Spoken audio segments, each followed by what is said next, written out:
so things are gonna get rowdy. With no end in sight for the writers and actors strike, some people are wondering how they can show their solidarity and if boycotting movies or canceling streaming services makes sense. So this weekend, Barbie is expected to draw big crowds to theaters. It could even bring in as much as $140 million in 3 days. Meantime, Oppenheimer, which is also opening this weekend, is projected to make $60 million at the box office.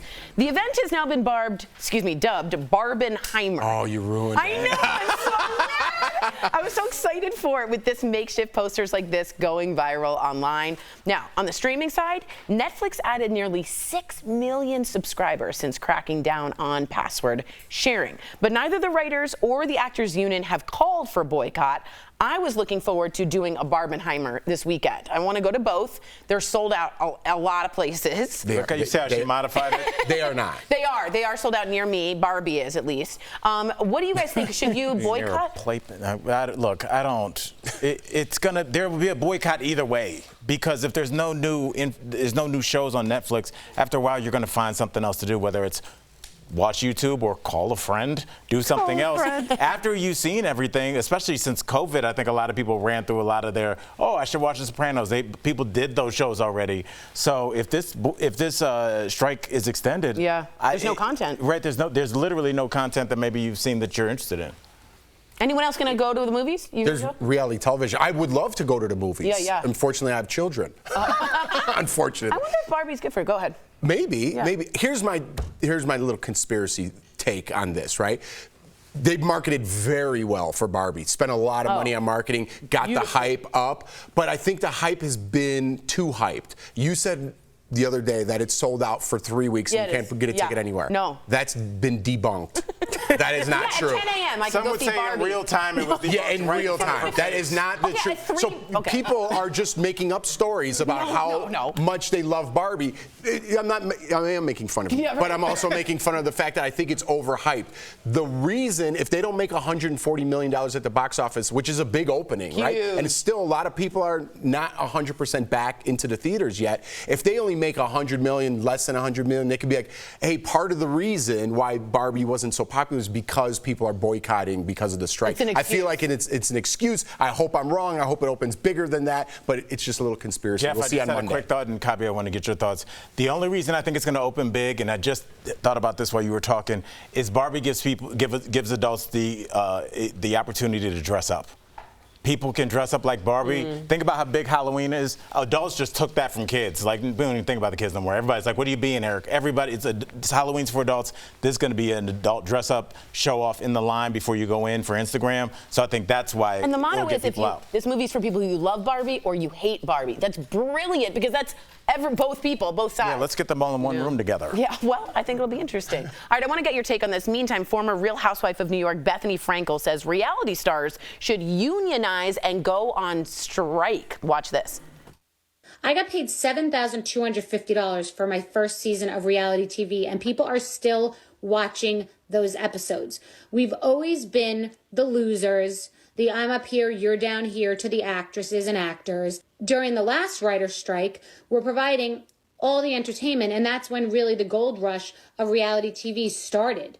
So I myself have generated millions and millions of dollars in advertising and online impressions being on reality TV, and have never made a single residual. Okay, so Bethenny said that even though reality stars aren't actors, the shows they're on are highly produced, and it's, quote, a rough and tumble job, which sounds like a dryer cycle. What do you think reality show? That was not bad. I mean, I thought that was not bad. Something. Yeah, a chuckle or something. Reality show star here, Jeff Schroeder, tell us what you think. First off, reality star, the term is thrown around too much. I'm not a reality star. I was on reality television. I think everyone who thinks they're on television is a reality star. Jeff, that's not the case. Your wife on Big Brother. You guys are reality stars. She might be. You're married to her. I can't be crowned royalty. Oh, I guess I could. You could. I guess that is how it works. Yeah, you're right. Okay, yeah. But anyways, that term aside, Bethenny, listen, you're very lucky when you're on a reality television show. There are a lot of people behind you that would love to take your place, right? You're kind of winning the lotto. That show is your opportunity to use it as a springboard to maybe perhaps do something else in this business, sell products, much like Bethenny did. Her reward was her notoriety and then selling her wine. And a lot of people, her exposure. She shouldn't get residuals. That's someone's project. They don't think about, like, someone got that idea, me and Al, hey, this is a great reality show. We should get one guy with 20 girls and vie for their love. We sell that to the networks. That's our show. We're putting you on there. This is your opportunity to find love, whatever it may be. You don't get residuals for that. This is our show. If you don't like it, don't be come, it. Right? Someone else can take your spot. Jordan's energy in the house brought eyeballs to CBS, which led her. It's like, I don't think that there's a ton of Jordans wandering around. I really don't.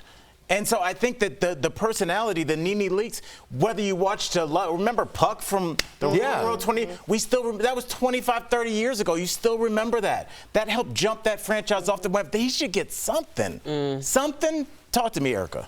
Yeah, it's weird because I understand what you're saying coming from the reality TV world, right. But I also know who you are as a person. So you're very much like, my sweat equity should equal this. Like, you're very dollars and X's and O's that way. Yeah. But I think that you might be shortchanging yourself a little bit because she is right. I watch reality TV got me through COVID, lockdown and stuff. And those were old episodes that the network is making a lot of money off of. And maybe not only that, but Bethenny is in a unique position where she did utilize her platform. Now she was very smart. She won the lottery and then she leveraged the vehicle that was given to her. And that way she was able to sell her brand for over $100 million. Right.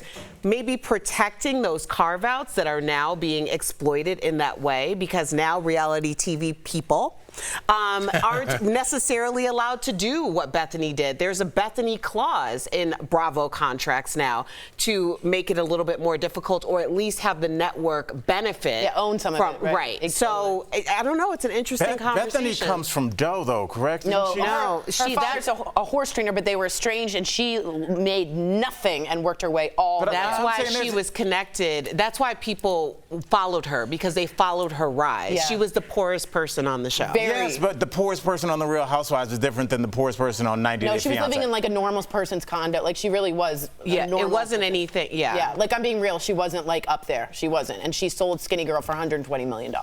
So she made that her own. Didn't have any money. What's that? How'd she make it on very, the show? Very little. Did you hear Tori's point? She lived in a normal person's condo. I heard that. I was like, yeah, don't. I'm not an apartment. Oh my God. 2 pools, Jeff. One was broken a lot. Oh, that's not normal. Oh man, changing gears, guys. Coming up. What's broken? That's normal. Man.